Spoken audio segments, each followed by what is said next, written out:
We are your home theater and AV questions answered.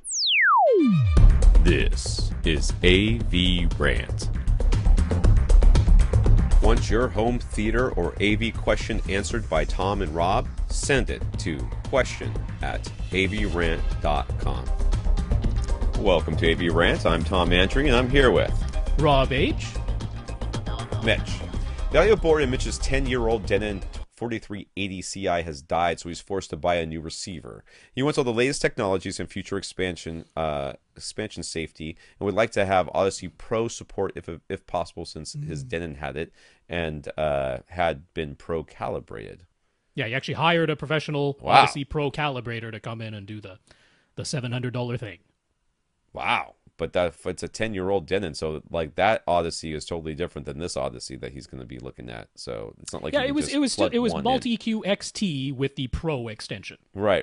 But now it'll be sub 32 and does a bunch of other stuff it'll be XT32 with the sub EQ HT. And he's not going to be able to take his old save file and just drop it into this one. That's going to be good to go.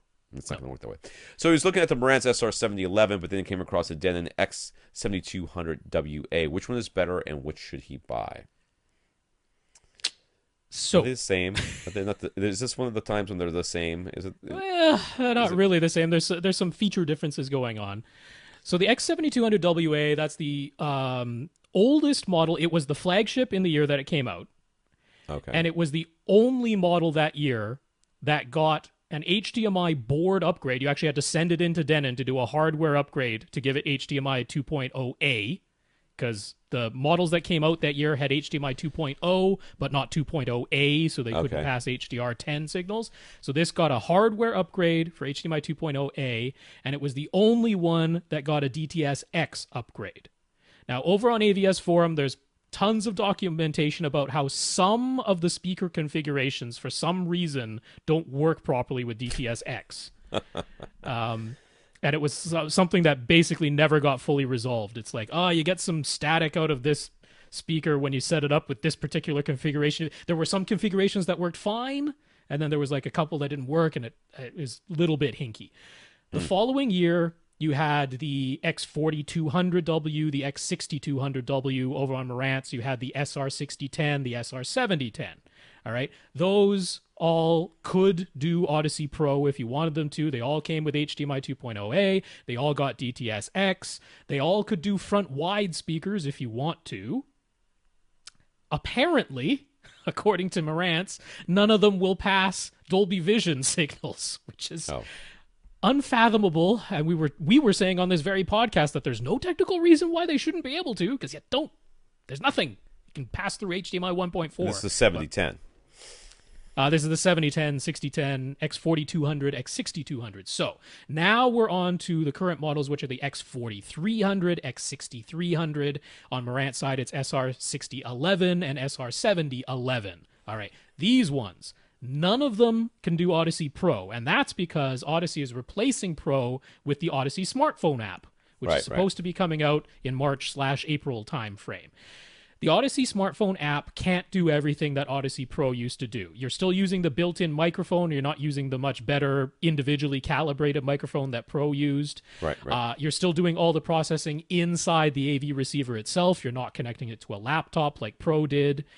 But you're getting Multi-Q XT32, which already has more filters than anything that the 10-year-old version of Pro had. Right.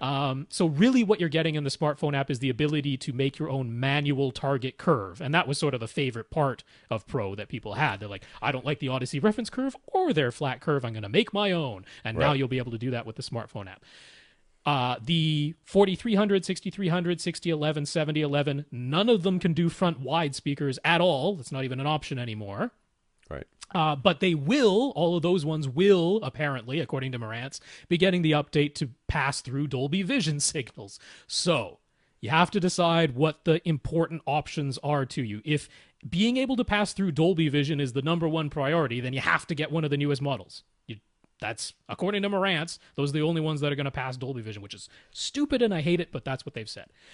If you absolutely want Pro and you will not be satisfied with the smartphone app, then you're going to have to give up Dolby Vision pass-through, but you can go back to the 4200, 6200, 6010, 7010. Those ones will all do it and give you all the nice features.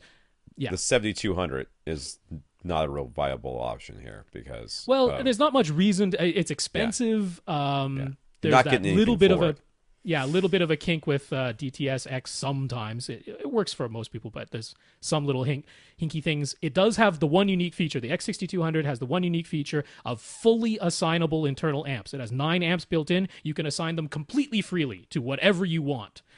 All the other ones have like preset configurations for like dividing it up into zone 2 and zone 3 and stuff like that. The X6200, you can assign any amp to anything you want. So that's the one unique thing it has. But yeah, hopefully that's enough of a feature breakdown to let you decide what you want. Yeah. All right. There we go.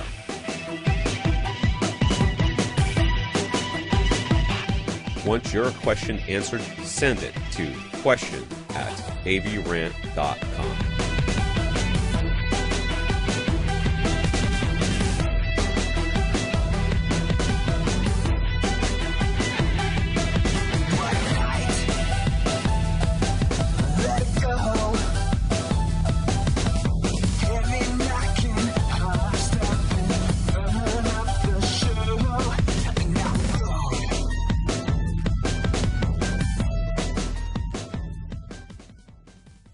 This is AVRant.